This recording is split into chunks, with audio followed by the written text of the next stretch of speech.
on the Zoom chat box. We are also live on Facebook, Instagram, as well as Twitter. You can use the hashtag Martech India to post any queries, comments, insights, or a piece of information that you may want to convey. So if there is anything that you want to speak to us, please feel free to drop in your queries.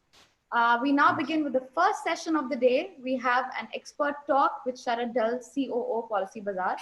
To give you a little brief about Sharad, he has 20 years of experience running businesses in the internet as well as FMCG spaces. He successfully handled teams as large as 1,000 people, as well as worked in small 10-member startup situations too. He is also an advisory board member at Credit Enable India. As a managing director of TripAdvisor India, he launched the Indian business and grew it up to a top notch of 3 travel websites in India within 2 years of its launch. Before that, he was the MD at Expedia and was responsible for launching the brand in India too. Welcome, Sharad. Ruhail, kindly start. Thank you so much, Sonakshi. Just to put things in context, that last 4 days have been amazing. We had some great speakers from India, abroad. So this conversation continues, and today is the final day. And as Sonakshi said, that this is the precursor of the big event that we'll be hosting in September. Welcome, Mr. Dull. Great to have you here. And let me... yeah. Likewise.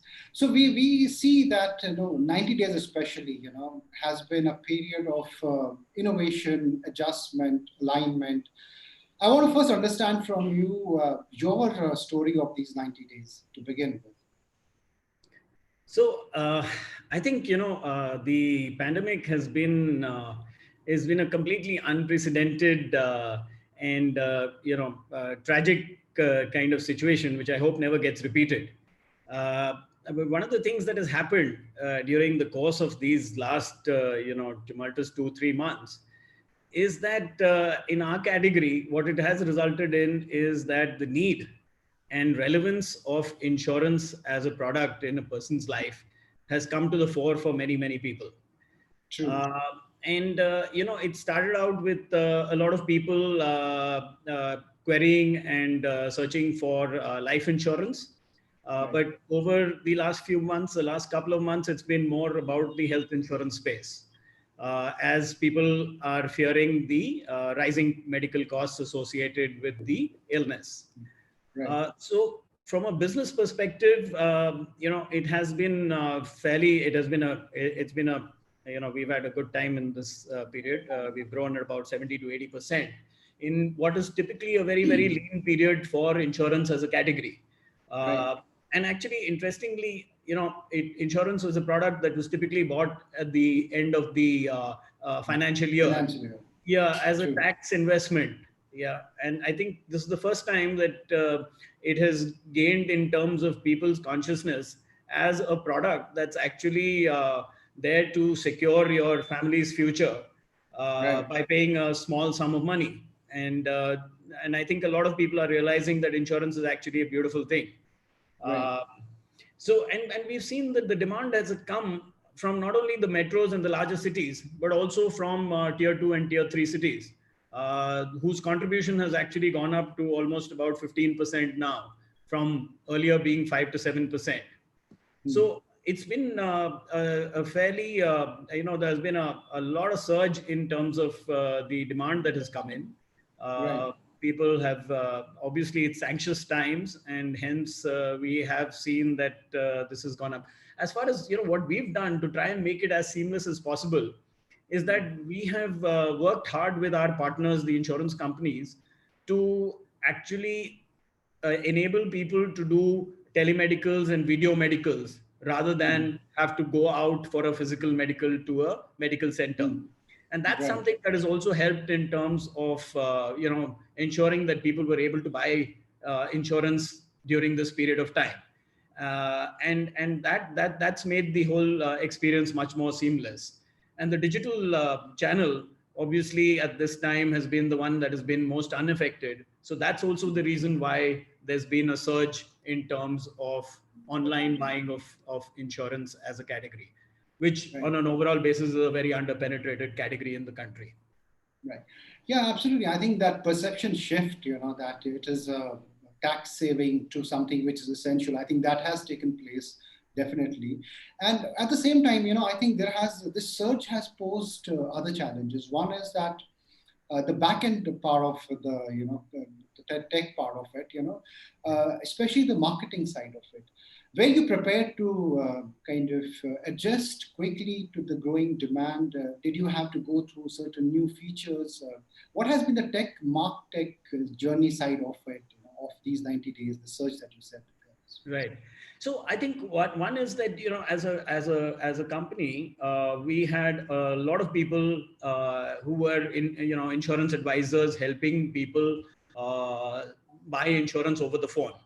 And very quickly, we had to move all of these people to a work from home situation, which was something that fortunately, because we have all our tech in-house, we were able to actually move the entire force of over 6,000 people to start working from home fairly seamlessly.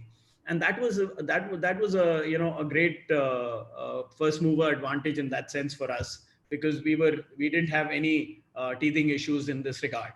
As far as the marketing side was concerned, what we quickly realized was that both on the online side, the consumption of digital, mobile, and app was going through the roof.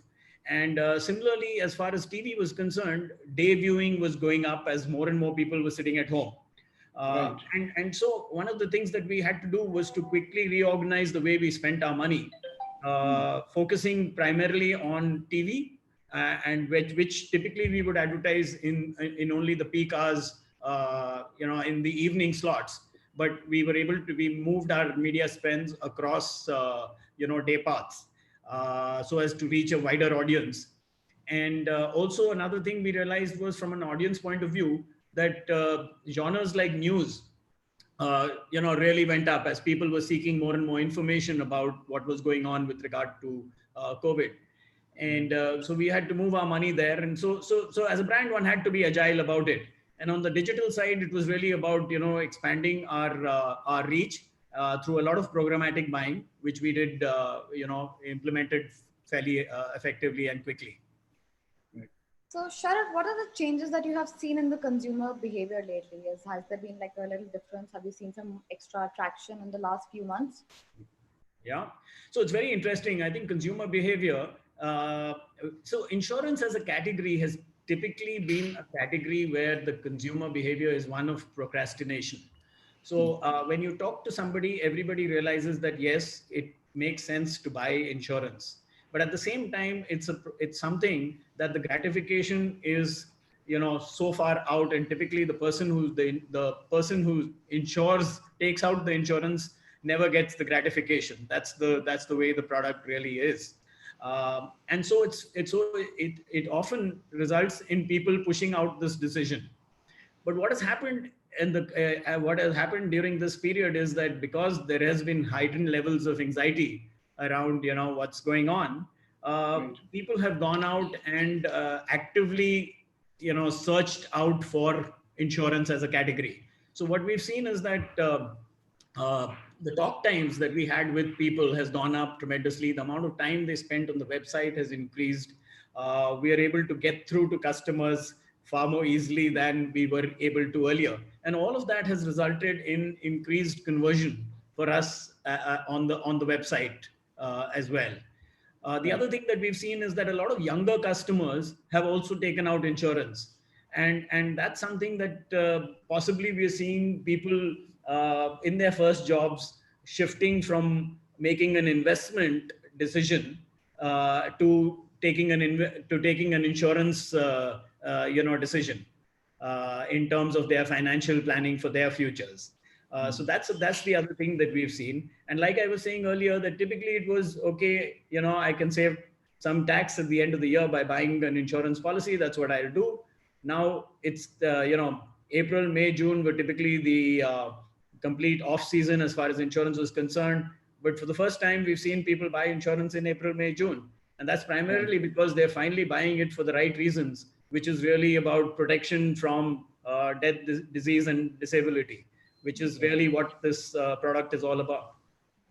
Actually, I must also add that Policy Bazaar, it has you have evangelized this space in a way. It has been a whole lot of things. Maybe they are coming together now, and that's one of the reasons. So my next point is that what has also happened is while consumers are coming to you and they want to get look for the best policy and everything else.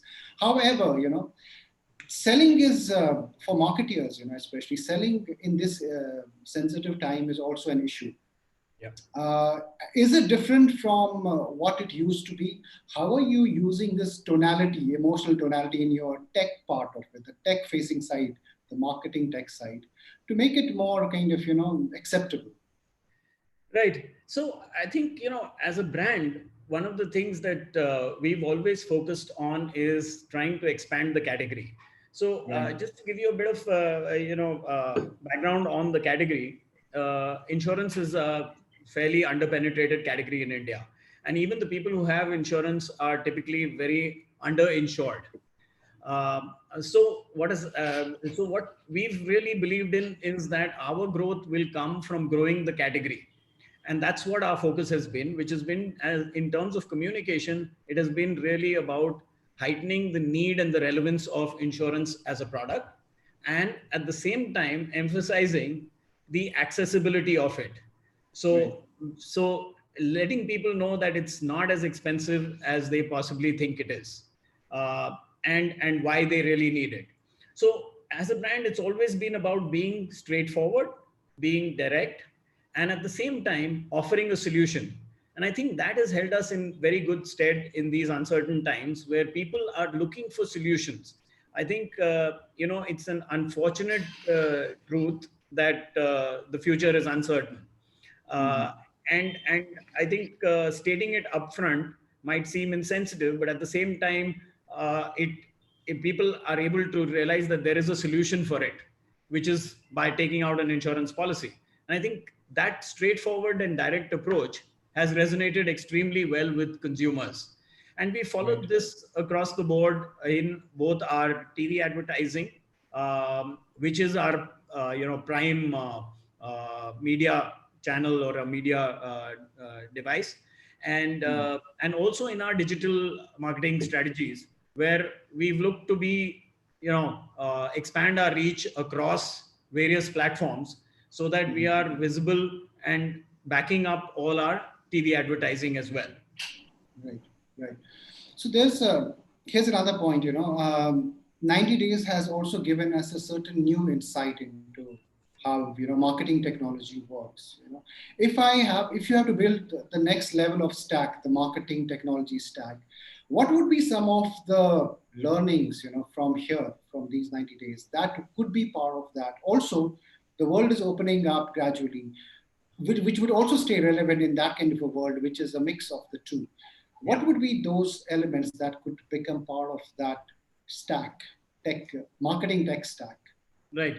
So I think, one of the things that we are constantly endeavoring to do is to try to make it easier and simpler for consumers to find the right product for themselves. As an aggregator, we present the customer with all possible choices that are available in the market. But at the same time, our endeavor is to build out personalization and customization to a level which makes it much, much more easier for Right. people, and typically for people who are in the middle of, the middle class of India, because that's Mm. really what we see as the TG for ourselves. And Right. for this customer, often insurance is a little bit of it's a complex category where they aren't really sure as to what exactly they are buying. And Right. we are trying to make sure that we are able to present benefits to them of each product in a manner that makes it easier for them to make choices to their benefit. Right. As a company, one of the things that's really clear and we really strongly believe in is the whole customer first approach to it. And a lot of our tech development is focused in terms of driving a level of personalization and customization, which Right. is able to understand where this customer is coming from, what kind of salary bracket the customer is at, what age bracket they are at, what are their circumstances in life in terms of their how healthy they are, do they have a pre-existing illness, therefore what's the best product that would work for them. And I think that is really the challenge that every day kind of keeps our engineers and our product people going. That's really what we look to do. So before Sonakshi comes with her question, I have a quick announcement that we are live on Facebook and on Zoom. You can post your questions. We will be glad to ask and pose them to Mr. Dal. Yes, Sonakshi. Yeah. So actually, I wanted to understand what are the key learnings that you and your organizations has kind of like, made out of the current situation. There are a lot of, I mean, of course, insurance has taken a big, they've profited, if that's the correct way of putting it out. But what are the key learnings? What is something that you would want to do better for your people? Even a cultural shift, maybe a cultural shift at the workplace and all of that. Yeah, absolutely. I think I was just going to say that one of the key learnings for us as an organization has been that, the whole work from home has really been something that has been a revelation for us. As I said, we have about 6,000 telecallers who were, taking calls of customers inquiring about insurance and advising them about products. Now, these are young people who typically one thought was not, were not so self-motivated and driven and responsible and committed.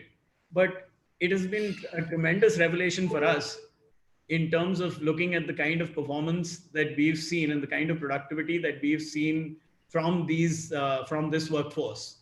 And that's what's led us to believe that going forward as well, we probably will always have 30-40% of our workforce working from home. Because we think that a lot of people are showing that they are far more productive at home when they don't have to travel an hour and a half or 2 hours to reach there. Many of them have gone back to their native places and are working from there. And that's worked out well. So I think it's been a tremendous learning on the cultural front, and people are extremely happy about the situation in that sense.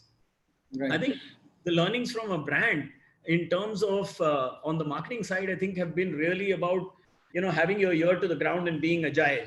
And I'll give you the example of on the media side particularly. One of the things that happened as soon as the lockdown happened was that we realized very quickly that one, people were watching more TV. People were watching TV during the day, and two, they were watching news more than as some of the GEC content went away. It was really a lot of people watching news, and we were able to move our money around very, very quickly.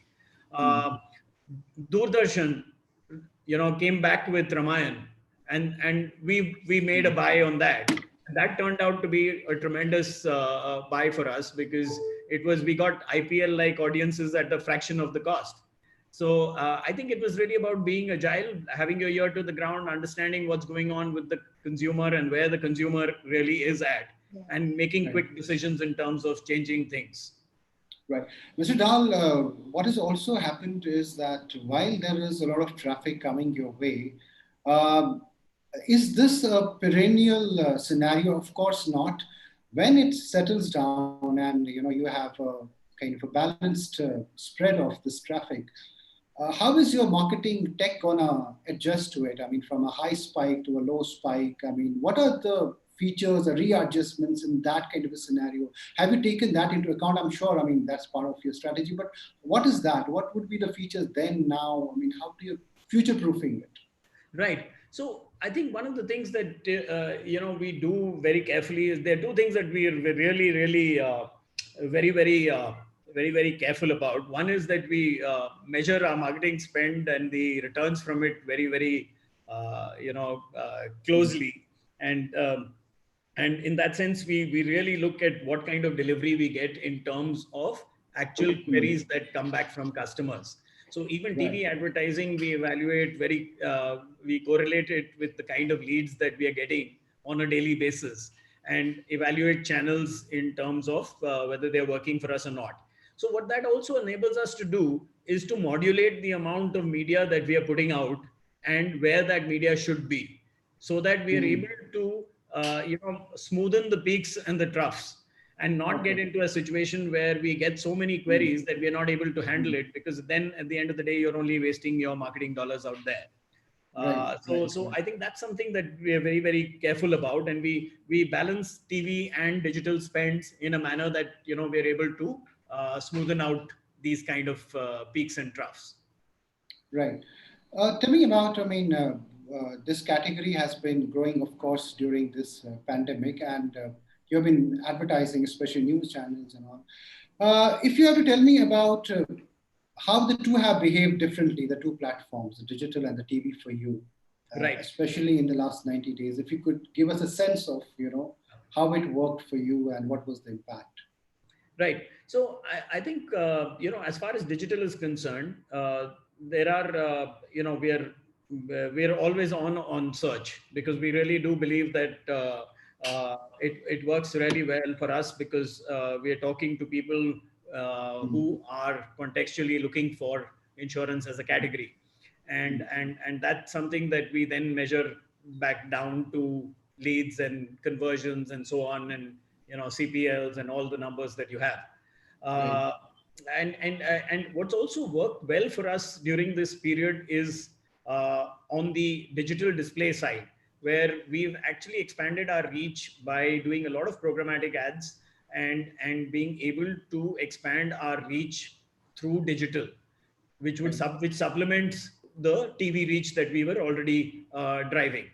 So I think in Right. that sense, I would say that as a category, it's a category which requires a bit of persuasion, and hence we find that audiovisual message like TV is extremely important for us. So that's why TV is our primary medium of Right. advertising. But at the same Right. time, we find that digital works really well as a support, and Right. ensures that it's a reminder and gets people back, people who have probably come to the site, who've seen the TV ad, etc.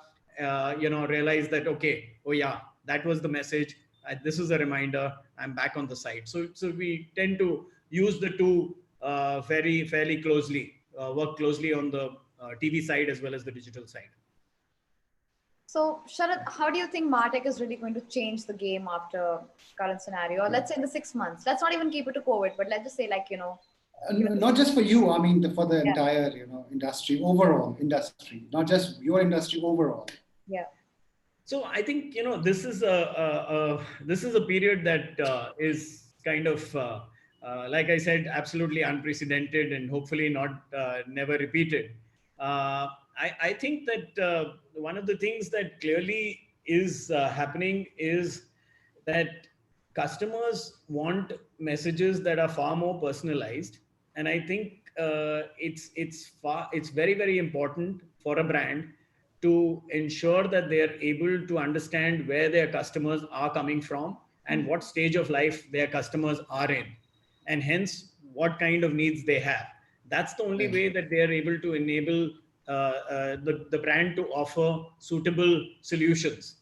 I think that's something that's really important, and that is something that can't happen without you being fairly evolved as far as your marketing tech is concerned, because you really need to be understanding where your visitors, having a 360-degree view of people who are visiting your site or engaging with you, to understand which platforms they're coming in from. Has that person seen a TV ad before they've come in and visited your site through your mobile website, or made a call to the call center? I need to be able to connect all of these things, and I think those are the challenges that one has as a brand, in terms of building out a strong personalization engine, which then provides a much better experience for consumers. Right. Actually, yeah, So, that's going to be the, yeah. sorry, go ahead. No, please go on. Yes. That was going to be the next question. I mean, is there a particular solution that you wish existed, a certain machine or program that could actually take care of all these things? Well, there are tools, and we're working on some of them. Some of the stuff that we do is in-house, in terms of actually looking at all the. So we have hundreds of thousands of calls and conversations with consumers, and we do a lot of data analytics on that, to really understand what consumers are saying to us and what consumers want. So there's a team of AI and machine learning team that actually works constantly in terms of understanding what are the messages that people are telling us in the course of their conversations, and what's the sentiment that is emerging on every call, so that we are in a better position to understand that after every conversation we have with the customer, has that customer moved ahead in their purchase decision, or has actually gone backwards. So that's something that then feeds into our training and our working on the telecalling bit as well. Right. See, another factor here is that everything is moved online, everything, and the expectations online have also kind of gone on a notch higher. So in this kind of a scenario, the experience that customers get with your app or any front-facing platform is, I mean, they expect it much more easier, seamless. Absolutely.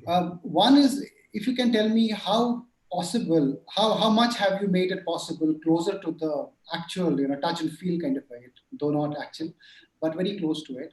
Second is bots, and what's the role of bots? What's the role of talent here? I mean, if you can throw a bit of light on this. Yeah, so I think that's a good point that you make about bots. I think there's a lot of work that we do again on the service side, particularly with the bots, uh, both as far as chatbots are concerned, and we are also working, experimenting with the voice bots as well on the service side, because we feel that there is a tremendous opportunity to actually optimize and make more seamless the entire service experience by enabling the customer to have service on the go. Maybe like, for example, on the mobile app, the customer might want to have an endorsement on his policy and needs to talk to somebody, and it's at 2 a.m. at night. Like I was saying, we have younger and younger audiences. A lot of them are spend a lot of time awake at night and want to be served at that time. Now, I may not have a telecaller in at that time, but my bot may be able to answer those questions. So there's a lot of stuff that's happening on the service end of things with regard to the bot. On the front end bit, I think what you're saying again is absolutely bang on. Customers are far more, their expectations are going up every day, and they do expect a very, very seamless experience. And so one of the things, as an aggregator, we sell,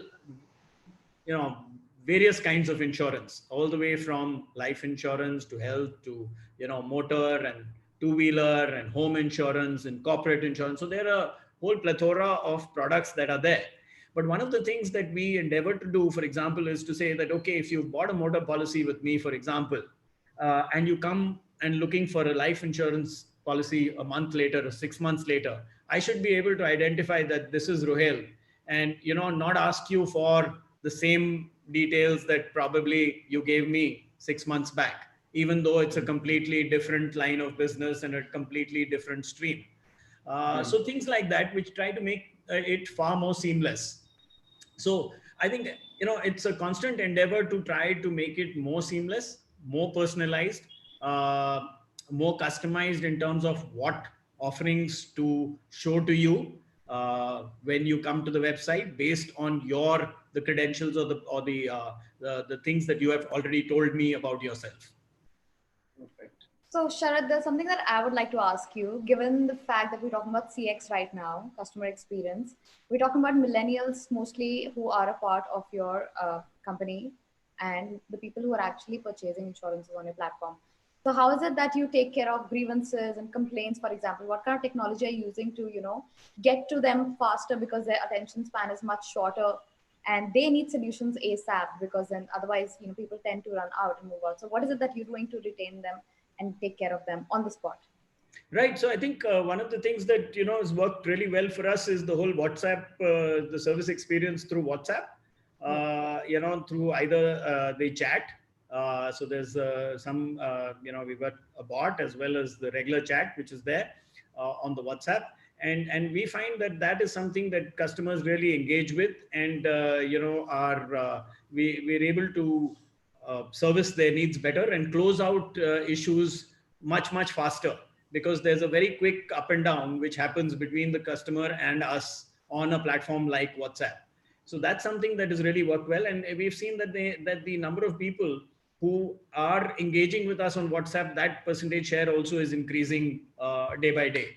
So I think it's all about, you know, staying in tune with what's happening on the tech side, and taking advantage of all the new platforms that come in and platforms which people are on. I think that's the most important thing. You need to go where the customer is at the end of the day.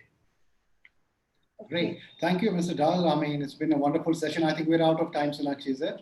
Yes, we are. I was just going to say. Right. Yes. Over to Thank you. you. Yes. Thank you. Pleasure talking to you. Thank you so Real much for your interaction. time. Pleasure Thanks. talking. Bye. Thanks, Bye. Mr. Dal. Thank you. All right, now we move on to the next session for the day. We have with us Mr. Manu Lavanya. He is the director and COO of Max Life Insurance. He's already here. Manu, I won't take much of your time, but let me just do a quick introduction. Manu has more than 2 decades of valuable experience in successfully creating, transforming, and scaling IT businesses across multiple industry domains and geographies, including the US, Latin America, Eastern Europe, UK, and India. He also leads the fulfillment group that comprises operations, information technology, underwriting claims, digital transformation and quality, innovation and service excellence. As the COO, Manu plays an instrumental role in enhancing the operations value chain, leading our digital transformation agenda, and strengthening the quality culture, thereby helping them craft superior customer experiences. So, Manu, welcome on board. You can begin your presentation now. Good evening. Thank you, Sonakshi. Good evening, everyone. Good evening, Martech team, for this invitation, and really looking forward to this interaction today. But very strange times indeed to have this interaction completely virtually. So I think as the businesses are reinventing, so are these forums on how do we engage virtually on these platforms to drive the same connect and the same learning and sharing that we did do in the erstwhile the pre-COVID world. So thank you so much. And I have a brief presentation that I would like to go ahead with. Let me know if the presentation is visible, and then I can take it forward. Yes, we can see it, Manu. We can see it. Perfect. So when we talk about the topic of my presentation, digital transformation, the new muscle, I think it's less about it being new as a concept, but more about why it is the permanent muscle post-COVID. And today in the conversation, I would like to really stress upon the Max Life response to this entire reality of COVID that has surrounded us, and how has digital transformation been a vehicle for building permanent long-term muscle, right, in our organization.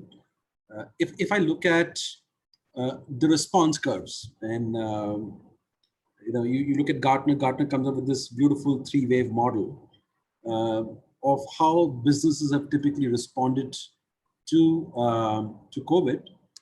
If you see the first line of response, it was really, hey, save the business, sustain, right, protect.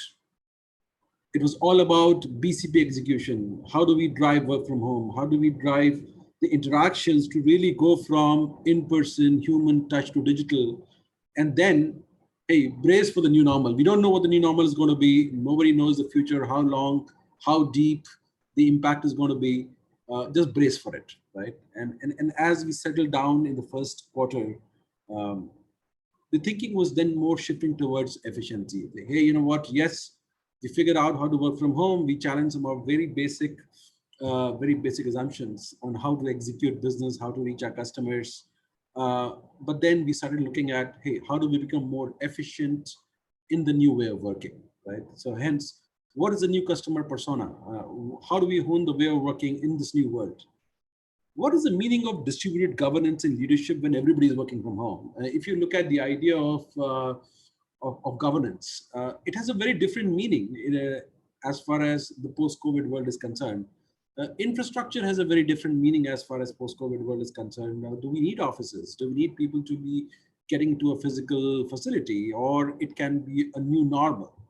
So phase 2, if I call it the efficiency phase, it was all about adopting the new normal. And then what the organizations are now going forward into is more redefining the new normal. really redefining, hey, I have looked at the immediate response, the businesses to a similar level of efficiency, but you know what? We need to question some of the very fundamentals that COVID questioned for us, right? How do we then transform the business processes to ingrain the new muscle permanently? How do we keep on redefining the new customer persona? How do we keep on redefining the digital persona of new customer that we'll go after? And then how do we write the new novel, right? So if those were the three secular phases of how firms were responding to the discontinuity of COVID, there was also a customer view or a customer behavior aspect that was also transforming in the pre and post COVID world. Exactly as Sharath was sharing in the initial presentation, the digital maturity of customers also has undergone a change because of COVID. The acceptance of inputs across a very diverse set of channels, be it social media, be it television, has gone up multifold, has gone up significantly in the post-COVID world. There is an automatic preference because of apprehension of physical touch, right? There's a lot of readiness to adopt the digital means over physical means, which means if you talk about payments, if you talk about submitting documents for insurance applications online, if you talk about my ability to do online transactions on my policy vis-a-vis walking into an office and trying to get the service for my policies, that behavior is undergoing a change. The distributors, the partners, they are trying to drive digital ways of connecting with the customers. They are asking for more and more digital enablement. Hey, you know, initially I was only limited with the skill that is available in my office or in my branch, but with digital, can I get the next expert from wherever it is required on the call, along with my end customer, so I can have better conversion? And the customers were really experiencing this very strong need for convenience. When we talk about customization, we talk about convenience, that need has gone up significantly. And that's where the tools of artificial intelligence, machine learning, analytics are really coming to bear very strongly to drive that customization and enhance experience in the times of COVID. So what were the challenges that as insurance industry, COVID actually came in and challenged some very fundamental status quos of how the insurance practices were executed in the past. First, the physical infrastructure, the offices, walk-ins, the customer branches, daily business operations being executed out of those physical branches. There was a need for physical documents, and I must comment even the alacrity and the speed at which even regulation, even IDI as a governing body has completely transformed the need for physical documentation, the amount of agility we see in regulation, the agility we see in transforming the business processes to avoid these need of physical documents. But that was the reality before COVID. If you look at the need for in-person interactions, whole of customer servicing, new business sales, it was truly a behavior mindset that it's a very high contact sale. It's a very in-person sale. Some of those very fundamental assumptions of business have been questioned significantly post-COVID. And finally, insurance being a very complex product, right? The whole mindset, the whole idea that it requires a physical person to be there, to coach, to mentor the customer through the purchase, because insurance is a very complex product, is something that has also been questioned very significantly in the COVID era, because now the customers are distanced. How do you convince the customers of a similar sell or similar purchase of such a complex product, but virtually? So COVID did come across and really put a question to some of very long-standing beliefs and long-standing practices that the industry had. So there was an immediate response to it, which was, hey, let's take the existing business and make it digital, right? And when I say that immediate response, it was more about interactions becoming digital than the entire end-to-end becoming digital, right? So the first response really was, how do I make all my processes at least digitally enabled end-to-end, right from prospecting to an application of a policy, down to policy issuance, down to servicing, right? How do we make this entire end-to-end process digital so that we can avoid physical paper, physical meeting, and the entire idea of a humanless intervention in the end-to-end process. The second dimension that the businesses really responded to was more around acceleration of digital sales.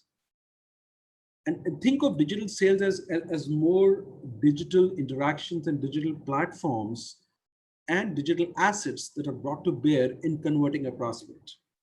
And this led to a lot of quote unquote simplification, but also led to a lot of reinventing, because now you have digital sales processes where you have multiple people on the same call, on the same interaction. You need to tell your sales force about digital etiquettes, even about how to have a great Zoom call, how to have a great virtual connect with the end customers.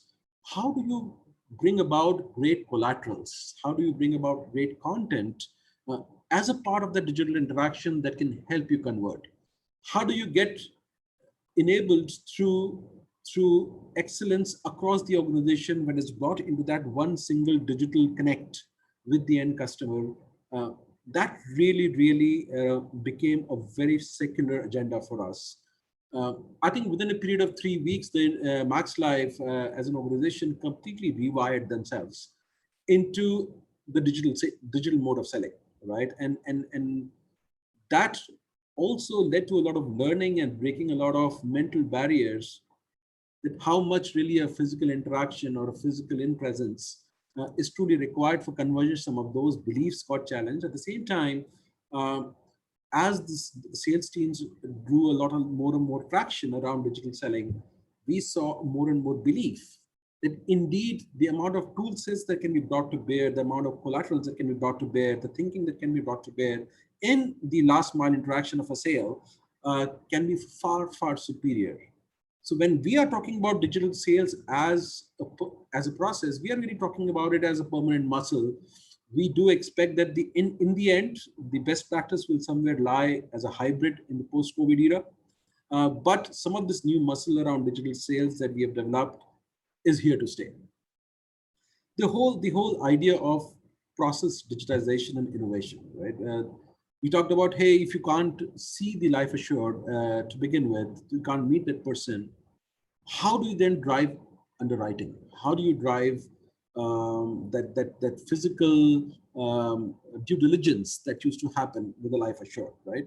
How do you drive digital collection of documents? How you drive digital alternatives to physical documents? How do you drive alternatives to medical testing? And in fact, one of the biggest, I would say, change that is happening with COVID, as the medicals did drop down significantly, was surrogates of medicals started coming up significantly. Telemedicals, tele-MER, video MERs, a technology really coming to rescue as far as developing new surrogates for risk underwriting, right? And that's another big impact that was immediately leveraged in the post-COVID era as far as digital interventions were concerned. And finally, but not a small element, virtual work from home. In my view, this idea has both a physical process implication, but also a culture implication. So we suddenly came up with all the infrastructure that was required, all those desktops, all those connectivity tools, bandwidth increments that had to happen with our distributed workforce. I think within a period of about 5 days, we were able to enable pretty much everybody who was critical for operations to be working from home. But the real question that came is in the post-COVID world, as people are distributed, how do you drive governance? What does being a leader mean? What does governing a team mean in the context of a distributed virtual workplace? And some of those have formed an immediate response for Max Life to really deal with the secular change that COVID brought about. And if you drill down a little deeper into how it implied for the various proprietary channel, the banker channel as well as online, you will see that both in terms of the purchase, the customer interaction, or our internal employee and agent engagement, multiple immediate steps that were required, that were put in place, be it digital sales journeys, be it complete transformation of learning through video learning modules, through e-learning platforms, driving more and more self-service options, right? Driving more and more solutions, driving more and more capability for customers to not only self-serve their policies, but also self-serve the buying process itself. Significant amount of transformation has happened in the last quarter as far as enabling all the three constituent channels, online, banker, as well as proprietary channels, with our digital interventions. Now, what I've shared till now is truly the immediate response, but the whole idea of today's conversation is also to see digital as a permanent muscle. So what COVID did do was really, it set us into a view that we have to develop a much broader and a holistic view of digital transformation. If we are to truly look at COVID in the post-COVID world, that being a permanent muscle, right? And when you talk about this, we talk about these 6 dimensions of digital transformation very often within Max Life. And a lot of the levers that you see here, empowerment, emotional connect, responsiveness, a lot of this is to do with the changed customer experience expectation and also a changing persona of customer. I think Mr. Chair talked about the millennial mindset. I want to be empowered. I want to feel that I'm in control of the process.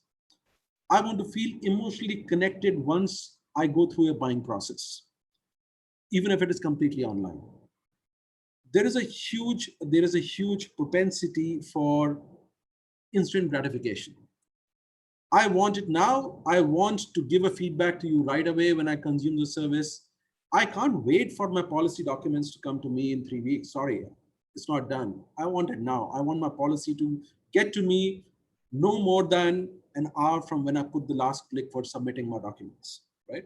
So there are secular consumer behaviors that are truly driving the 3 levers of transformation that I call intelligence, speed, and experience. When you look at what COVID is going to do for our processes internally, we are going to leverage extensively the use of machine learning, artificial intelligence, even for figuring out how do you do risk management, how do you do underwriting, how do you do intent prediction for people to pay their renewals, right?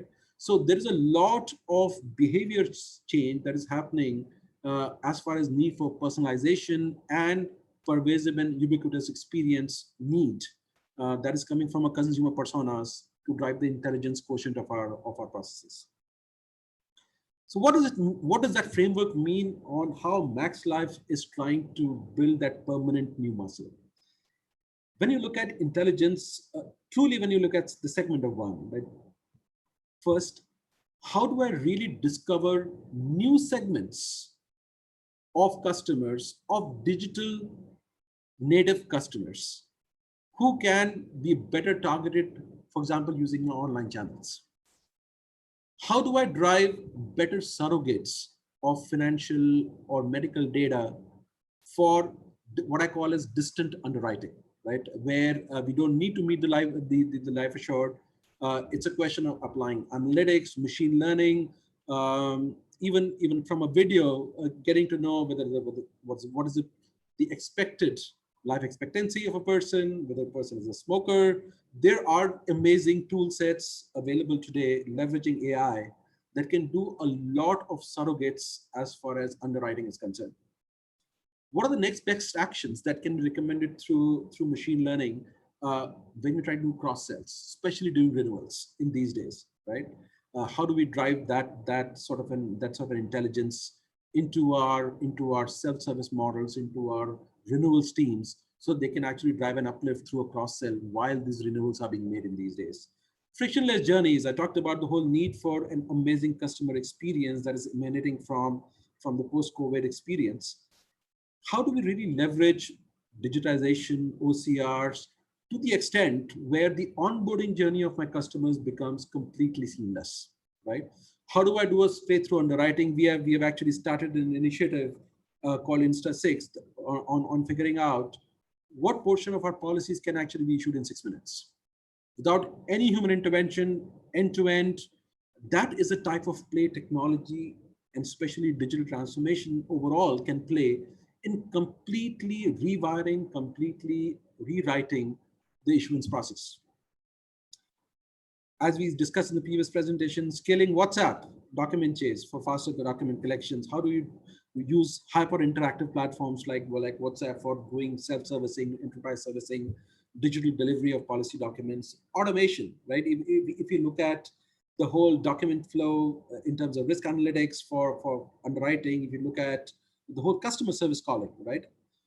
How can we seamlessly drive what I call as a digital hybrid human experience? Because not everything can be 100% digital. There's also a big human component. And I do very frankly believe that COVID puts up in a world where only digital is not the response. It has to be the right hybrid of emotion and the hybrid of efficiency, both brought together in this human digital hybrid interaction, if you would say, right? And how does that drive better servicing, better customer connect, and better customer intent prediction, be it payments, be it collections, and so on and so forth.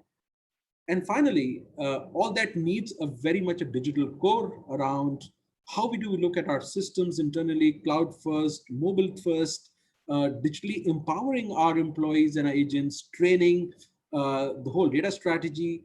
All these parameters, all these dimensions come to play in truly setting up a foundation that is required for building up for a higher experience or intelligence paradigm.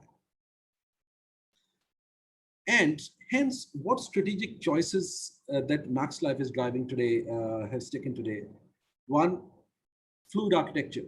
We are moving to open source technology. We are putting the idea of cloud, APIification, responsive design in all our architectures, really driving a unified customer platform, a unified interaction platform, where you can really develop a 360-degree view, but then also you can take all the transactions of a customer while onboarding in one single window, right? To give that seamless experience to somebody who's getting onboarded.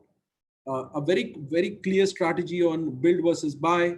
We believe that COVID has really raised a great question around what will cause or what will drive competitive advantage going forward. And we believe that it is this intelligence built into our processes. It is this experience built into our processes that will be the sustainable competitive advantage going forward, rather than just the product itself, or rather than just the placement itself or selection itself. Truly building a cognitive enterprise, there is extensive amount of strategy shift in Max Life towards driving intelligence, automation, AI, and really questioning each and every workflow and seeing how the workflow can become more cognitive, how it can become more simple, intuitive, but yet drive intelligence at each point of the customer journey. How do you drive, and finally, how do you drive and modernize the entire legacy that is there? Because it's not easy for firms of this, of this particular segment to really just do away with legacy, right? So it's also a question of, yes, there will be legacy systems that are the core backbone engines, but then how do you drive or create a fluid service wrapper around those legacy, so that the end customer experience or end business and employee experience when consuming those legacy applications is still very modern, is still very contemporary, even though the applications themselves may be legacy in architecture, right? So the 4 pillars that we have tried to leverage it at Max Life extensively. That was a very quick view from my side in terms of the Max Life response to building the new muscle. Love to get any questions. Thank you, Mr. Lavanya. Yes, wonderful presentation. And we do have a lot of questions. We have around 4 minutes, so we'll try to pack in a couple of them. One of the questions is that, if you see your category, what has worked when I talk about advertising, for example, we have played on the fear factor a lot, in our communication always. One is that why has it been that way? Second is in the last 90 days, if you have to tell me about digital and other mediums, where is it most effective?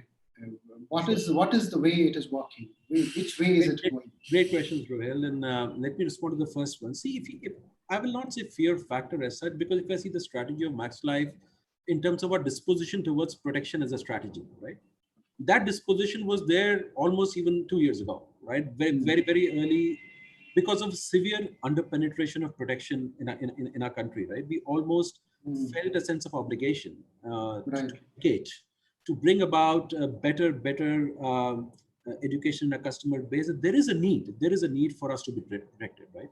So it has been less been driven by the fear of COVID than as a secular strategy on the importance of being protected in the context of India, in the context of the lesser amount of penetration, right? That's on the first part.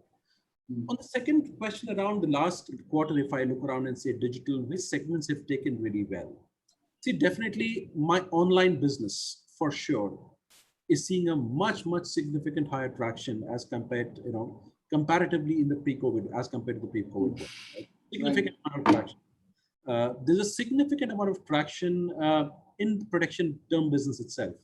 In fact, we are almost writing 300% more policies and term in pure protection as we were writing, let's say, in the pre-COVID world, right? So there is a significant change in the persona as well. When I look at persona of online behavior, the online customers, the digital natives are definitely finding it more compelling now to use online mediums of insurance purchase. Perfect. Manu, I have a question. Let's go beyond machines for a minute and talk about, what do you think is happening with the customer's mind right now? Are they like anxious and fearful, or are they optimistic about things that are really going to happen? Are they going to change soon? Is it something that companies basically focusing on and, changing for the people out there? Great question, Sonakshi. And to be very candid, see, we do see there was a lot of anxiety for sure in the month of April, right? One good measure of consumer anxiety that we see is what do you hear when you make that call for collection, right? If you look at the word clouds over the last 3 months, they have significantly changed, right? The first day was, hey, don't call me. Hey, bad time. I'm not even thinking about insurance. Don't bother me, please, right? And slowly, as the reality of permanence of this issue came in people's heart, right? Hey, I was trying to wish it away, not going to wish it away. It's going to stay in my life, maybe for a year, maybe for 18 months. We don't know. That has slowly started switching our consumer mindset from the first shock and awe phase to more of, hey, so now what do I do phase, right? And that's when I've seen my collection rates coming back. We have seen our renewals coming back. And today, yes, there is a lot of anxiety still. It's not that my customer is waiting out there with a check in the hand and saying, hey, you know what? The first thing I'll spend is on insurance. That's not right? But I see a far more weighted and a far more deliberate effort from my consumers to really persist on their journey of protection, to persist on their journey of life insurance as a basket of their spending, right? So that behavior is gradually changing over the last 3 months, but I can tell you the first few days were very challenging. Right. Thank you, Mr. Lavanya. Do we have time, Sonakshi? Sorry, your audio is muted. We have one more question, just last one. What is your process of adding new marketing vendors? Example, what can vendors who are good in healthcare prediction partner with Max Life? It's a question by Vikram Kumar. Sure. See, when we look at partners for driving our messaging, I think the first, one of the few paradigms that we use is the partner able to get the strategic intent and the essence of the positioning that we want to do, right? Or what is the idea that we are after? right? And how, because in the context of marketing insurance in India, it is not an easy marketing concept, right? Because we are talking about a fairly complex interaction that happens, right? So what the first is the person is the agency or is the partner able to visualize how we see protection and insurance in the context of our Indian customers, right? That's one, number one. Number two, we have a very broad channel spectrum, and we want the partner to understand the nuances of building a campaign that is equally appealing to all those channels. We don't want to prioritize one channel or the other, right? So although we have a great strategy towards proprietary channels, but the messaging, the marketing messaging that is built has to be relevant and appealing to customers across all those channels, right? So that understanding of channel behavior is also a big plus in terms of choosing marketing partners.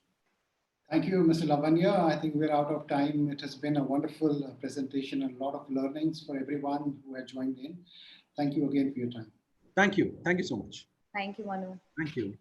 All right, ladies and gentlemen, now we move on to the keynote session of the day. We have with us Scott Brinker. He will be talking about the new rules of marketing, technology, and operations. And of course, I do not really need to introduce him because the name is synonymous with Martech, the name that the world looks up to for insights and advice on Martech. We have with us Scott Brinker. Scott, just a short introduction for you.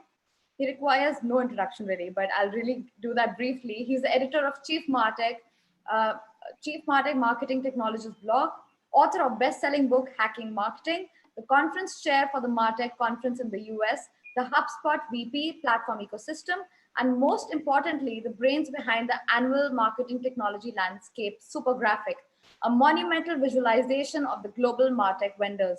This yearly release has grown exponentially from a humble 150 inclusions in 2011 to a massive 8,000 in the current scenario in 2020, and it's still counting. Over to you, Scott. Thank you. Wow, the very kind introduction. It is a pleasure to be with all of you here. Let me share a presentation. I apologize, I am not on video.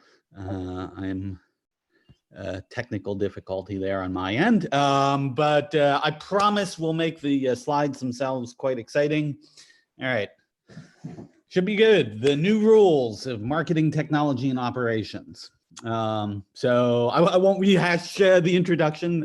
Thank you very much. I think, yeah, I could summarize it as just say, yeah, I've been living, breathing, eating, sleeping marketing technology here for well over a couple of decades. And yeah, for better and worse, I am known as the person behind this crazy landscape of all these different marketing technologies.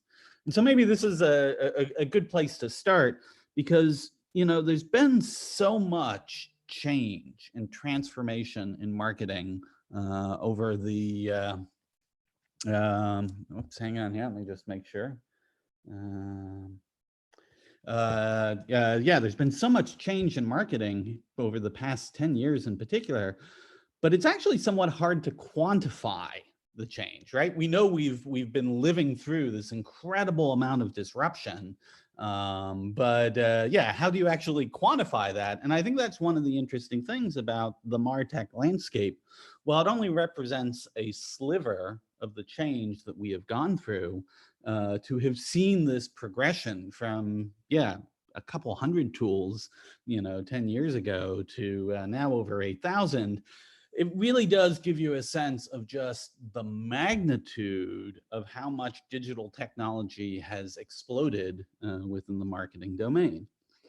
I mean, if we go back from 2011 up to this year, we're talking about 5,233% growth. I mean, you mentioned in the intro, exponential growth. This is exponential growth, orders of magnitude, really incredible. You know, and if we just take, you know, this year's landscape and some of the stats, yeah, it hit an actual even 8,000, which was 13.6% growth from 2019. People always tell me about consolidation in the industry. Why does this keep growing? Aren't companies being acquired? Don't companies go out of business?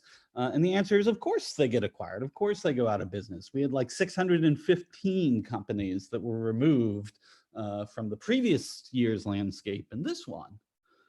But the thing is, there are just no barriers to entry in the software world anymore, right? I mean, anyone leveraging, cloud technologies, from like AWS and Microsoft and Google, open source libraries, distributed talent all over the world. I mean, anyone can launch a software idea at this point.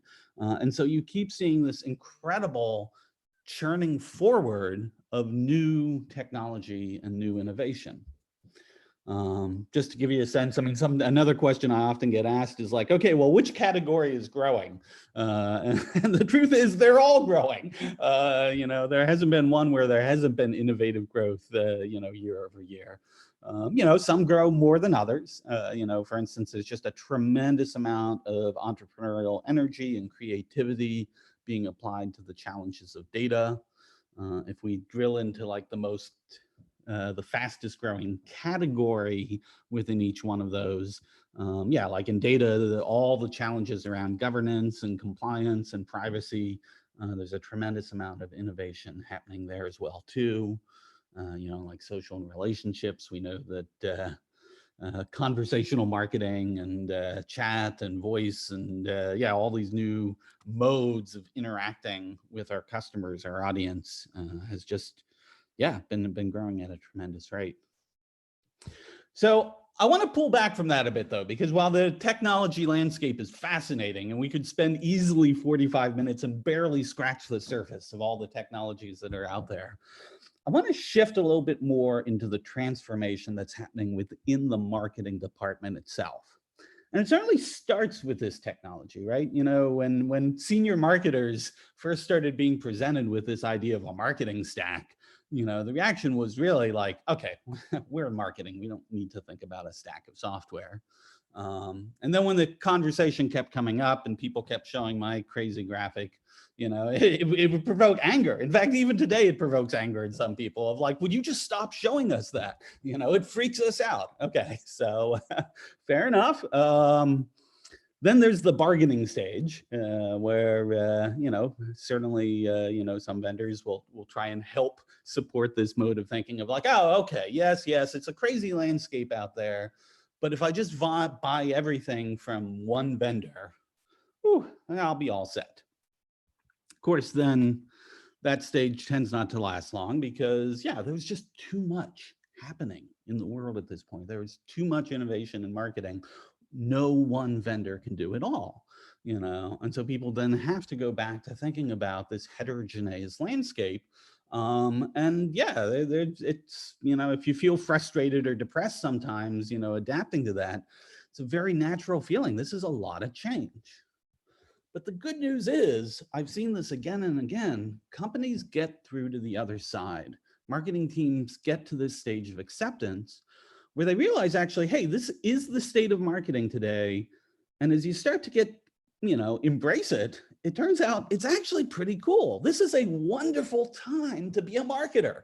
You have all these companies who are investing all this energy and brain power and creativity, all to create, like better tools to put in your hands for you to create these masterpieces. This is very much the golden age of marketing. And it's not just about technology. I mean, the role of marketing has really been growing over these past few years, right? It's no longer just, someone once said, the arts and crafts department, right? Marketers are taking the lead with customer experience. They're stepping up to the lead of being able to prove return on investment for marketing activities. And so this is actually the context in which we think about marketing technologies. How does it help us achieve these very large missions? So how do we do that? It's a great question. There's a friend of mine on Twitter who, was asked, like what's the difference between, companies, marketing departments that succeed at this, and those who don't.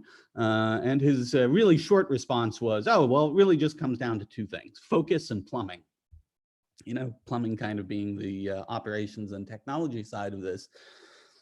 And I like the clarity of this statement. I'm not entirely sure that I like the metaphor of plumbing.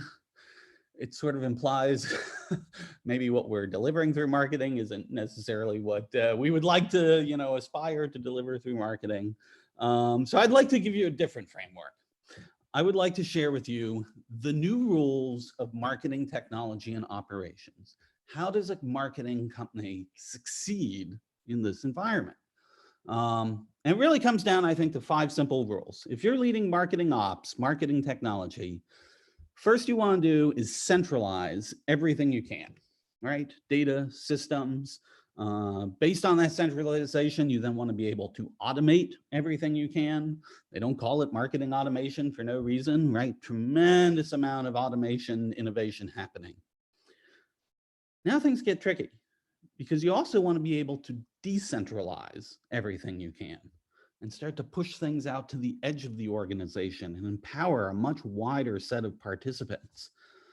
You want to humanize everything you can. The human dimension of marketing and connecting with an audience and your customers can't be understated. And as you're wrestling with that, yeah, you have to just embrace that we live in a world now of continuous change, and you really need to design for that.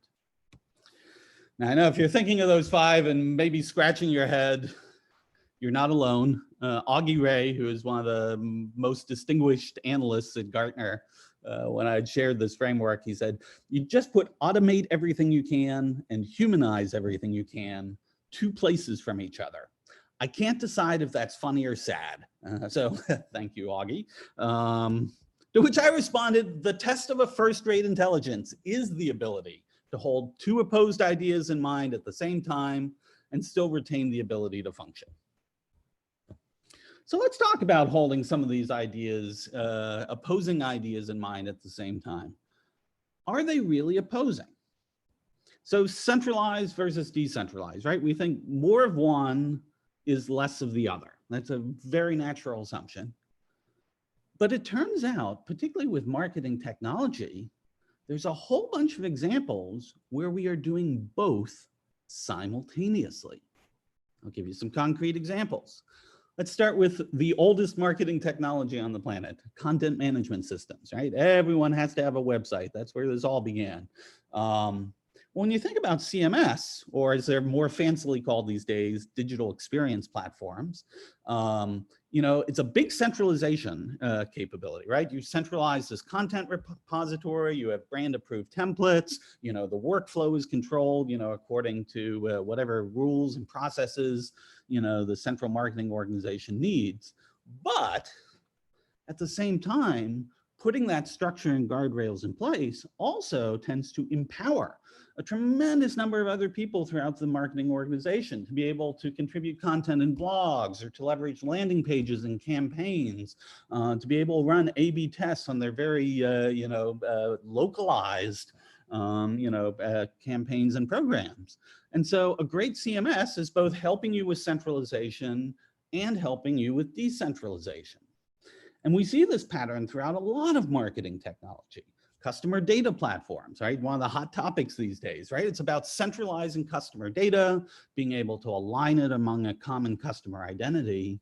But at the same time, one of the big features of CDPs is how they integrate with so many disparate tools that are either generating data or wanting to use data. So while it's a centralized data platform, it's also actually empowering more decentralized use of other marketing technology tools. I mean, you see this with things as simple as like Google Sheets, right? You know, I mean, if a company standardizes on, you know, Google G Suite, then great, okay, there's a certain benefit of that standardization, being able to share this among all the participants within the company. But at the same time, it's all about empowering individuals and teams to create their own sheets, you know, their own documents, and to collaborate without having to get all sorts of centralized coordination or approval.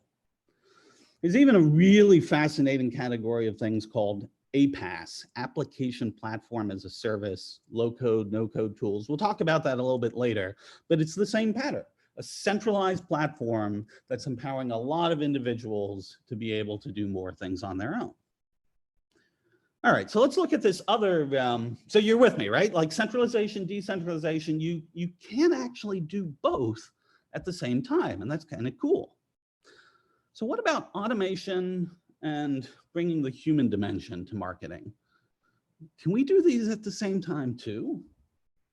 So one of the things about automation I find fascinating is there's an old Disney movie back from like the 1940s, Fantasia, and in one of the skits in that animated movie, Mickey Mouse is this apprentice of a sorcerer. The sorcerer goes out, Mickey Mouse gets the master's wand and magically starts having the brooms do his chores for him. And he's like, oh wow, this is great. Automation is so good. But then what happens is, the same automation keeps repeating again and again at scale, and suddenly all these brooms just mindlessly doing the same automation end up like destroying, the wizard's tower. Same automation, but it instantly went from good to bad. Now, if you're wondering, listening to me, well, I mean, yeah, that's a cartoon. It's not like we in marketing would ever have these like mindless automations that would like go badly. Then you've never been on the wrong end of like a email nurturing campaign that's gone awry. It is very easy to leverage automation to create bad outcomes inadvertently. But that's not to say that automation is bad and that we should turn away from that. No, it's just we have to work harder at finding the human in highly efficient automation. And it's there. You just have to look closely.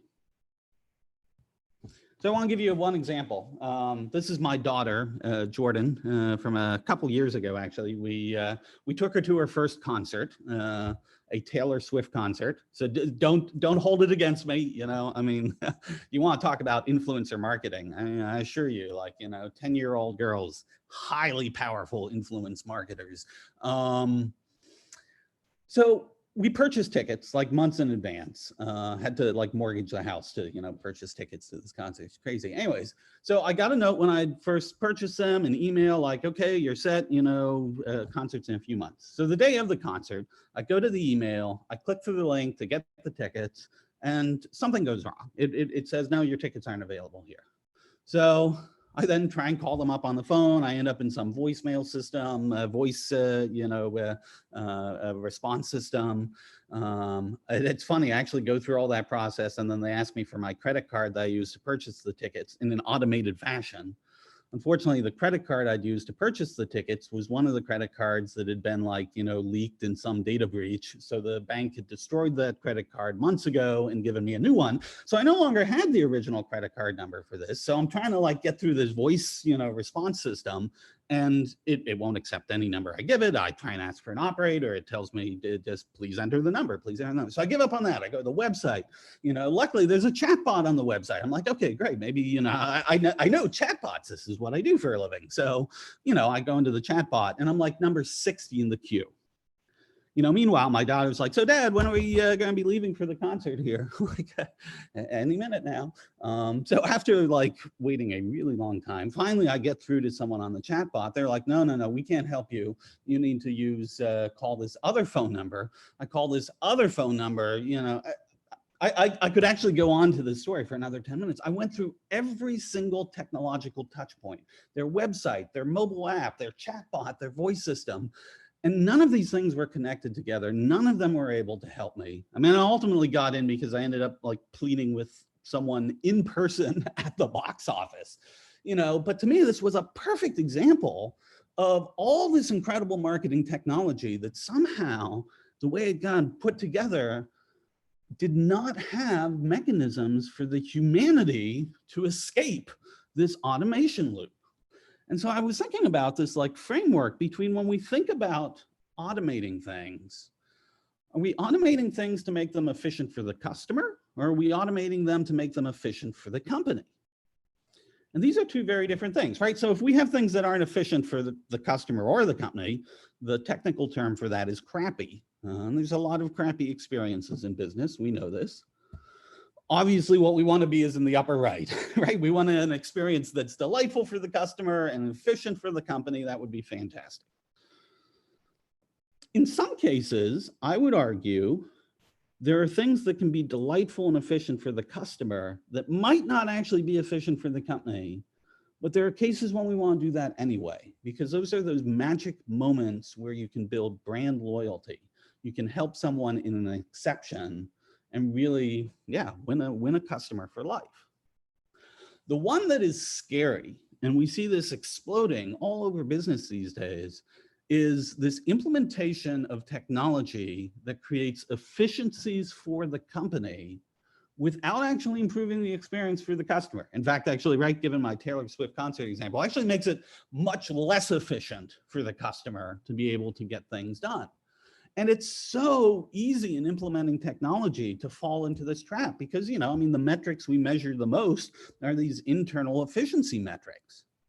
And I really believe this is one of the primary missions of marketing, technology, and operations leaders is to champion the customer in the implementation of this technology to make sure we do not fall into this dangerously efficient trap. There's a saying among, you know, like scouts, you know, the map is not the train. Just because something is printed on the map doesn't actually mean that's what's physically there. I would modify that and say in marketing, the marketing automation platform, the map, is not the customer. What you're seeing in your marketing automation platform is not actually the human being on the other side. And just as the scouts will tell you, like when the map and the train disagree, trust the train, right? Don't just keep walking off the cliff because the map said it was fine. We really need to have this human dimension in the marketing org broadly so that when the map, the marketing automation platform, and the customer disagree, you can trust the customer.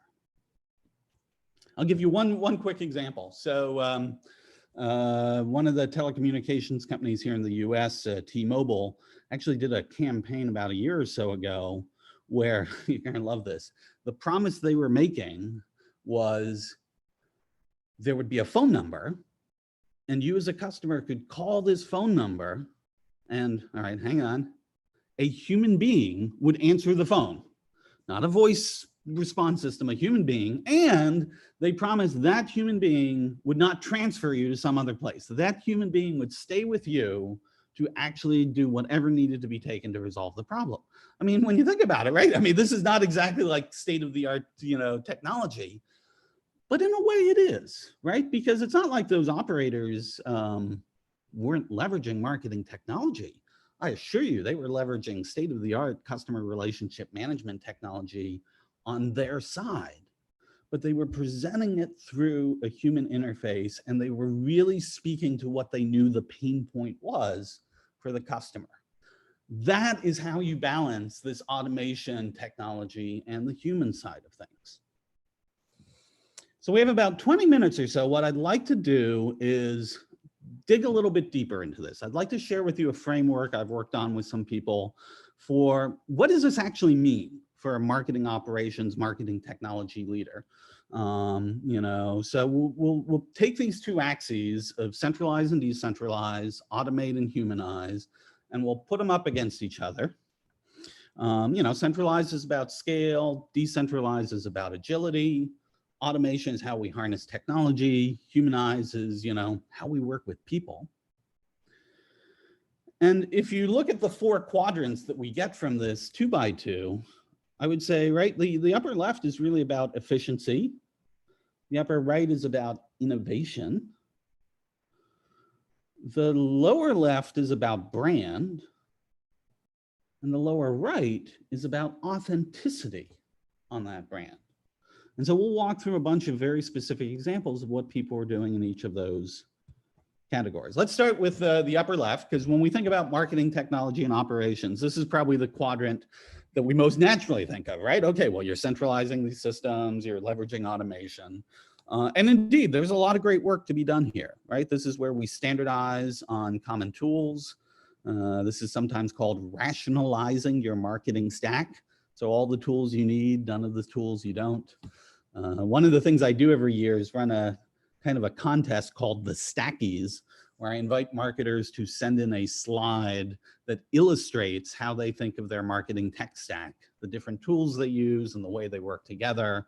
Over the years, we've had, hundreds of submissions, some from some really great companies. I'll share a few in the presentation here, but like Cisco, has entered the Stackies 3 years in a row. And it's great to actually see how they think, it's not just what tools do they use, but it's how do they think about leveraging those tools in different stages of the customer journey, how they think about it mapping to different capabilities for the organization. And if you Google Martech Stackies, all these things are up on SlideShare. You can get a really, there's a lot to learn from there. So we standardize on tools. We also standardize on data, right? Most important thing is identity. We need to be able to recognize the customer, regardless of the touch point that they happen. In marketing operations, we think a lot about standardizing processes. We even think a little bit about almost how do we platformize the marketing department. Where things start to get more interesting, I think, is when we're like, okay, so all this technology is great from a centralization perspective, but how do we start to decentralize some of these capabilities? How do we empower teams for local experiments and workflows, things that are not global? How do we make it okay for certain teams who are doing specialized work to bring their own tools for that specialized work? And in doing so, how do we think about, okay, if you bring your own tools for something, how do we make sure that we're sharing the right amount of data between those tools and the centralized systems to keep things aligned? One category I'm absolutely fascinated with is this rise of what has been called citizen developers, citizen data scientists, citizen integrators, which it's kind of a fascinating thing. It's not like a government thing. It's this idea of non-technical professionals like marketers being able to do things that previously required a technical professional, right? Like you needed a software developer or you needed a data scientist. How much of this can you put in the hands of ordinary business people? Another favorite Disney Pixar movie I like, Ratatouille. Anyone can cook. Well, I'm going to try and prove to you that anyone can develop, integrate, analyze. And if you're a little bit skeptical of this, that's fine. I'm going to walk you through it, and I'm going to try and convince you that pretty much every single one of you is a software developer today. You just might not know it. All right, so let's look at over time, the amount of app-like functionality, the ability to create app-like functionality that has been in marketers' hands. We'll start with Excel. If I was doing this presentation in person, I would ask you to raise your hand. How many of you know how to use Excel? And I pretty much guarantee you, even without being able to see you through the video screen here, I know pretty much all of you would raise your hand. Everybody knows how to use Excel, right? This was marketing technology before there was marketing technology. Well, something interesting happened in the past decade, right? All these spreadsheets that used to be isolated on your desktop have ended up in the cloud. So like say Google Sheets is one example. And one of the things that's interesting about Google Sheets is not only can people collaborate on the same sheet at the same time, but like Google hooked this up to something called Google Forms. And Google Forms lets you publish a form out on the web to collect some data and then pipe that data directly into a Google Sheet. And when you think about it, that is a crude and simple app, right? I have a little interface, I collect some data, I put it into my little database of spreadsheet. All right, interesting, limited, but interesting. Well, then along comes a whole nother category of tools called Integration Platform as a Service, iPaaS. And there's about 100 of these tools out there now. One of the most popular ones is something called Zapier. And the idea of Zapier is it connects to all like 2,000 different cloud applications. And in Zapier, without being a programmer, without being a technician, you can say, oh, well, when this trigger happens in this tool, like somebody fills out, like a form on an email, I then want to trigger that information and route it into some other cloud app, maybe my marketing automation system or my CRM or Slack. In fact, one of the things you can route this to is Google Sheets. So you can pipe data from any cloud app into Google Sheets. And for that matter, you can take data from Google Sheets and pipe it into any other cloud app, and none of this you need a software engineer for. So all of a sudden, now any marketer, frankly, can trigger the way data and actions are happening all across their stack. And we have only been leaning into this as an industry. There's a whole collection of tools like Airtable and AppSheet. AppSheet was actually just recently acquired by Google. Smartsheet, Salesforce Lightning Object Creator, all these spreadsheet interfaces that if you can use a spreadsheet, you can create an app. In fact, actually one example, you love this, is there's a product called glide.app, that literally you fill out a spreadsheet, it turns it into a native iOS or a native Android app for you. So I'm just saying, as I said at the beginning, if you know how to use Excel, and I think all of you do, congratulations, you are all software developers. You can all go publishing apps in the App Store at this point. This transformation is incredible, right? We're taking things that used to be in the hands solely of discipline experts like IT and software development.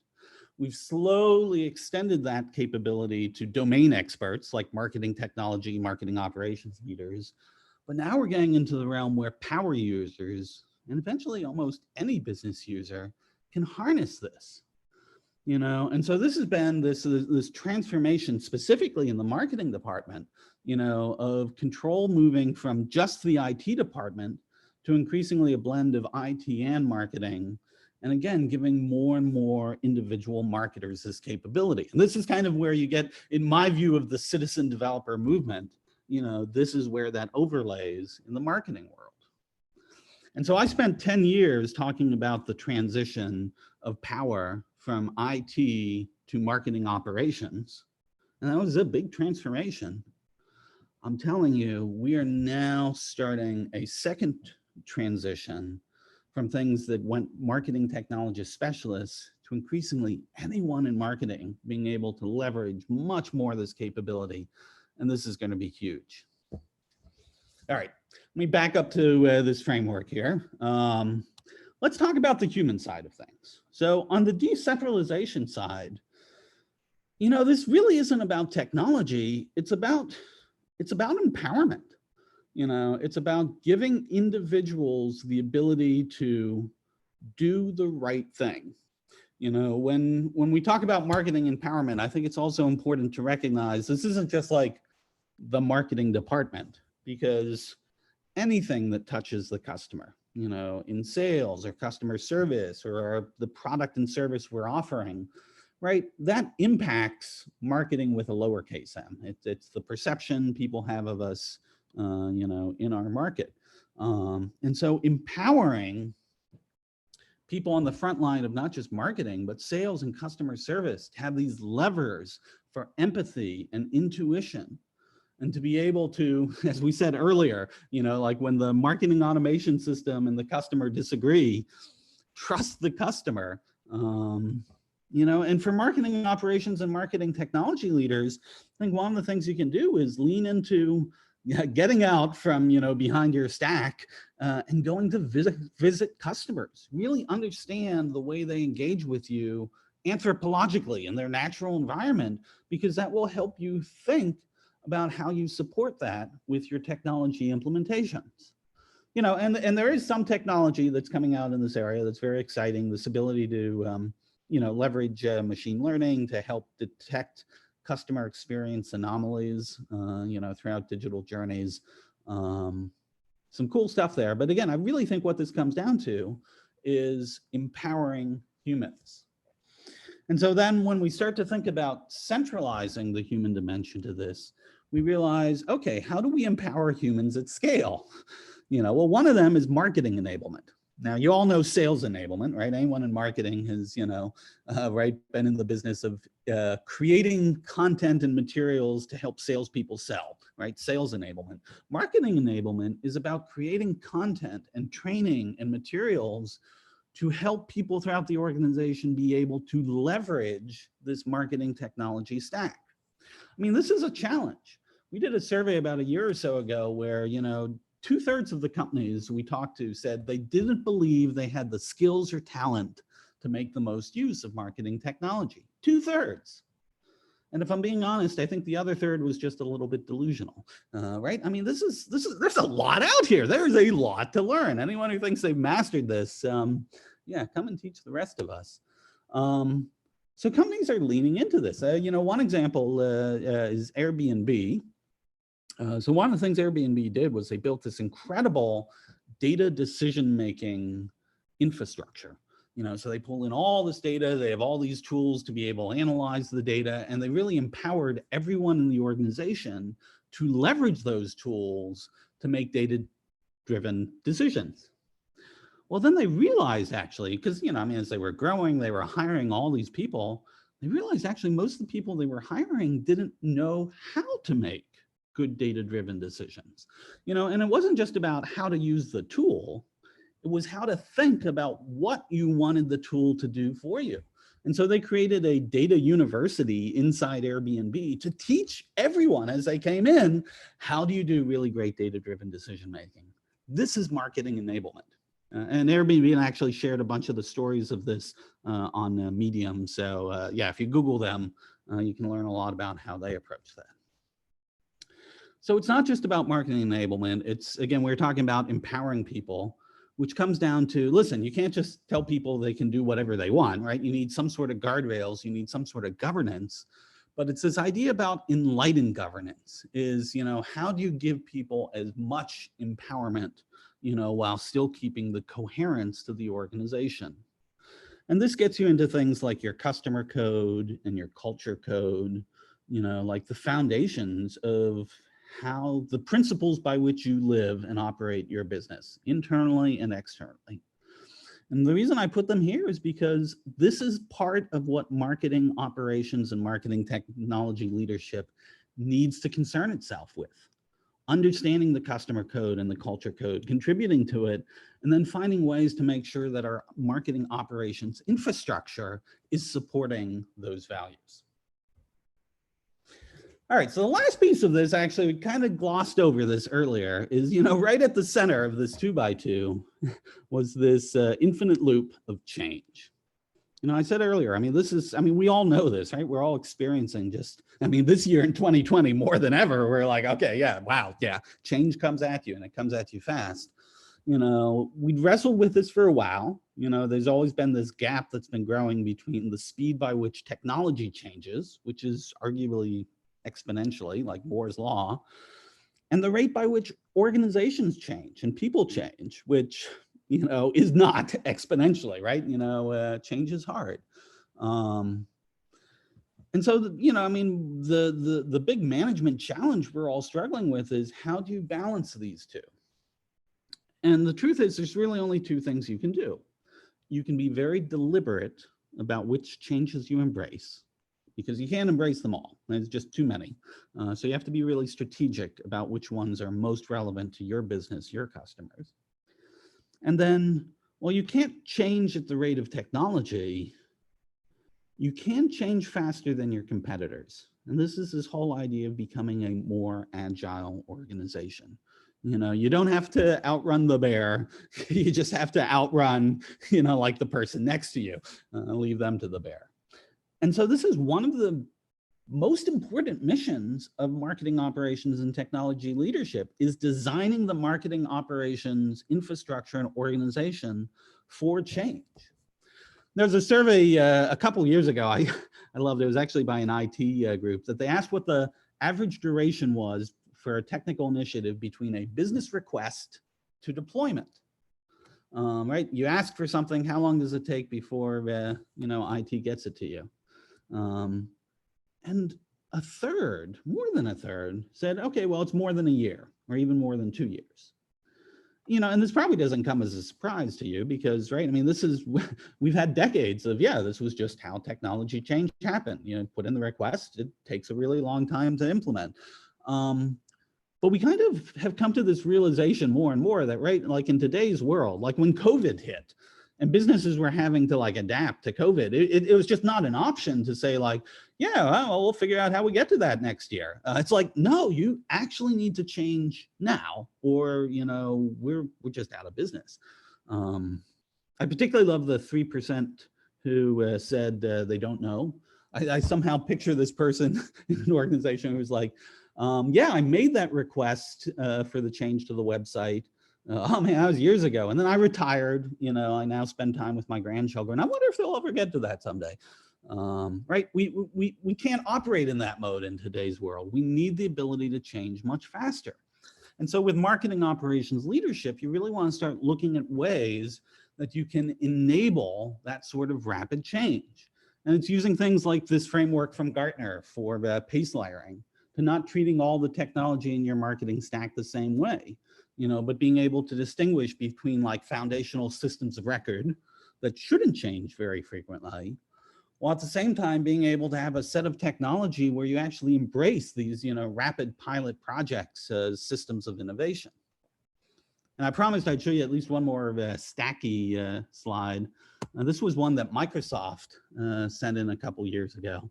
One of the reasons I loved it, well, a bunch of reasons. One was because, yeah, they'd mapped this to the customer journey as an infinite loop. But the other is the 3 shades of blue here are actually mapped to that Gartner pace layering model. You know, systems of record, systems of differentiation, systems of innovation. In the interest of time, I won't dig into this deeply right now, but yeah, you can get this whole slide deck, and definitely recommend, I'll leave this as an exercise to the listener. So part of this design for change is embracing the use of open platforms. I mean, in marketing, like years ago, we used to be in this debate between suite versus best of breed. You know, do I get everything from one vendor? Do I assemble everything from, you know, the best ones in each category?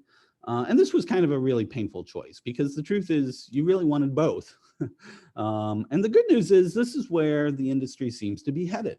You know, moving from suite versus best of breed to increasingly looking at this as platform ecosystems, having these foundational systems, you know, like Adobe, like Salesforce, like Oracle, like, you know, HubSpot. All right, I'll get a plug for HubSpot in here too.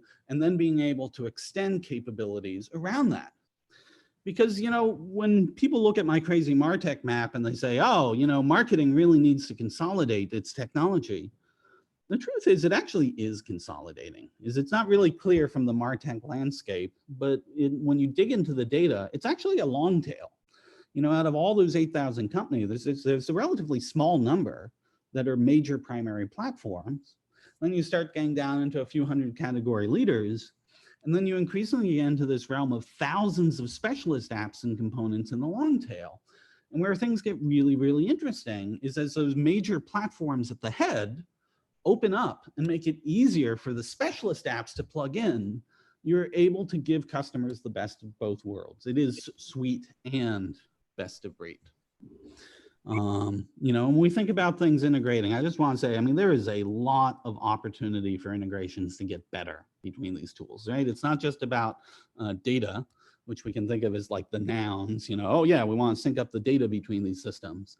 It's about how we integrate the workflow across tools, which is the verbs. It's how we embed some of the UI across these tools so that we're speaking the same language across these tools. And it's also how we put good governance in place around these ecosystems so that customers know when they're selecting apps within a particular platform ecosystem that it's going to be compliant, that it's going to work well, that it's a responsible citizen. And the last thing about change is really embracing this concept of agile marketing. Again, this really isn't about technology. This is about a management approach. My book, Hacking Marketing, was really all about how we adopt management ideas from the software world to marketing, because yeah, marketing is in many ways has many of the same dynamics, you know, as software development these days. How do we leverage this? You know, and this is growing. The folks at Agile Sherpa who track this, you know, I've seen about 1/3 of the companies they interview year over year using agile methodologies. And agile isn't just like, you know, like a fun word to say. It really does come down to very specific practices. You can have flexibility in which practices you embrace and how you, adapt them to your business, but it's not just saying work faster. It's about actually structuring the way work gets done, to enable iteration and adaptation. And maybe, I guess I'll leave you with this, right? I mean, for all the technologies and architecture choices and management methodologies, at the end of the day, being really good at change boils down to embracing an open mindset. We have to be willing to change. So I hope, I know I've hit you with a lot at the end of a long day before what hopefully will be a really great weekend for you. But I do hope, some aspect of this framework you will find helpful as you continue to take advantage of what I really do believe is the golden age of marketing at this point. It's really an incredible time to be a marketer. Thank you so much. Thank you so much, Scott. That was a fantastic presentation. I must say it was amazing. Gold mine of information, I must add. And we're getting so many questions. We have time for a few. I'll start with, then Sonakshi has some of them. If you can hear me, Scott, the first question is from Animesh. He's asking, in terms of industries, which are the biggest users of marketing technology? Have you done any research on that? Yeah, I haven't done a lot of primary research myself, but I've seen data from others. And as you might expect, the initial successes here, like the people who've really been early adopters in marketing technology and leveraged it the most, are companies that were sort of technology oriented to begin with. So certainly like software companies, are generally very strong users. Also in the consumer side, the rise of these direct to consumer brands that when you think about it, I mean, they're technology companies more than anything. I mean, they're basically a technology and a brand, and they've gotten really good at it. So one of the things I often recommend to people is to look at some of the leading software companies and look at some of the leading D2C brands to see some of the tactics and tools they're leveraging in Martech. Right. Sonakshi, you want to go next? Sorry, your audio is muted. We actually do have another question. It's from Apurva Durga. He says, first thing, hi Scott, great framework. Thank you for sharing it. Do you think some of the organizational factors, for example, organization culture, and perhaps some other parameters determine what can be centralized and what really should be decentralized? Yeah, it's a great question. And the truth is the barriers to decentralization are not technical. At this point, there is an incredible amount of technology out there that can empower the edge of the organization. The barriers are almost entirely cultural and managerial, that we are just used to thinking of organizations as these very hierarchical, centralized structures, and because again, that's fine. That's where we came from. That was a certain era. But I think if there's one of the benefits, if I can say the word benefit in this context, of the COVID crisis has been we realized the ability to leverage distributed and decentralized teams can actually be really, really helpful in today's environment. So I'm hoping that will stir a lot of people thinking about, okay, maybe we should consider how we can empower the organization a little bit more decentrally. Right. Yes, please go on. In terms of industries, what are the biggest users of marketing technology? Have you done any research on that? I asked that just before this. I just asked this. I'm question, sorry. I'm sorry, I did the wrong. So I have a question. There's a viewer from Dubai who has asked a very specific question. Is we noticed that the number of countries represented on your landscape going up. What do you attribute that to? Is it cultural difference or emergence of new talent across the world?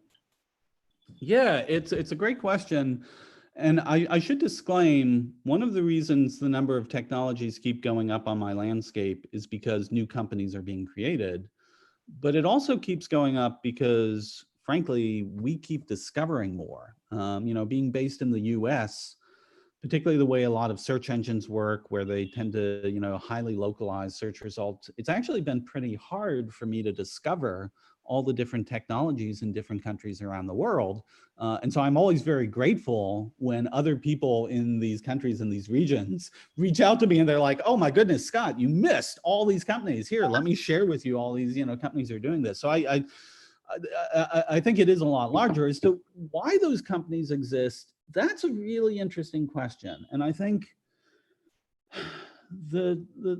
it's a mix of a couple things. One is certainly from a demand side. I mean, marketing technology gets so tied into the way we actually engage with our customers.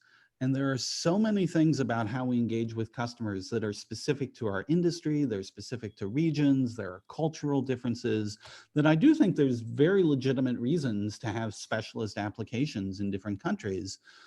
I think the other reason why it happens is because, as we said earlier, it's just there's no barriers to software entry. So what happened is, an entrepreneur in a particular country saw that there was a need. It wasn't being served by one of the global Martech companies well. So they built a product and they won customers, and their customers love them, and they're growing, and it's great. So will they succeed on a more broader global scale? That's when you get into the whole consolidation battle of some of them will. I mean, this is one of the things you see now a lot is some of these, companies that start in a, region other than Silicon Valley. We're now starting to see a lot of examples of those companies end up taking over and they become the winner on a global market. So I am very bullish on entrepreneurial Martech from different regions around the world. What is it? So we have one more question. It's from Animesh Mishra. He is asking, in India, almost 90% of the companies collecting data do not have Martech application or DMP or CDP implemented in their system. It will take time for them to realize the adverse impact. How can things be fast forwarded for all businesses to realize it's an imperative to adopt technologies? Yeah, I mean, this is a challenge, right? We know the technology changes much faster than organizations do. I think at the end of the day, what motivates businesses is survival and competition. And I think, again, this is one of the things coming out of this COVID crisis, where I think a lot of companies who felt they did not need to worry that much about how good their digital game was are realizing, oh my goodness, actually, if I end up in a situation where the only way I can do business with my customers is digitally, wow, we really need to do this well. And particularly if they've got a competitor, in their market who is better at it than they are. Yeah. I find that tends to be as strong of a motivation as anything to, make the investment and learn how to do this. Right. I have a quick question is, what do you think will be the long-term impact of COVID on marketing tech? What would be, what would stay in it? What would change in it? Yeah, it's, there's that famous quote about, making predictions is hard, especially about the future. I think the biggest change I expect is I don't believe technology is going to consolidate down to a few products. I think we are now in a world where every company, more or less, is going to become a software company to some degree. And any company that writes its own software to do some special part of its business or some special part of how it engages with customers, that software is going to be written in the cloud. It's going to have APIs. You're going to have all these services to make it easier to interconnect these things.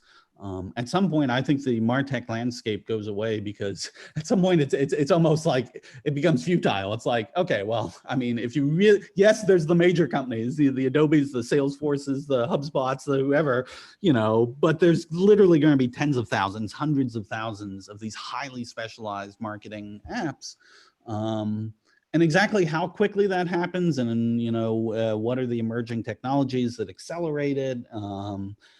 That's where it gets harder to see exactly what will happen in a given year. But I think 10 years from now, we'll look at a world where, yeah, just, there's millions of software apps everywhere. And we think of it as naturally as we do electricity.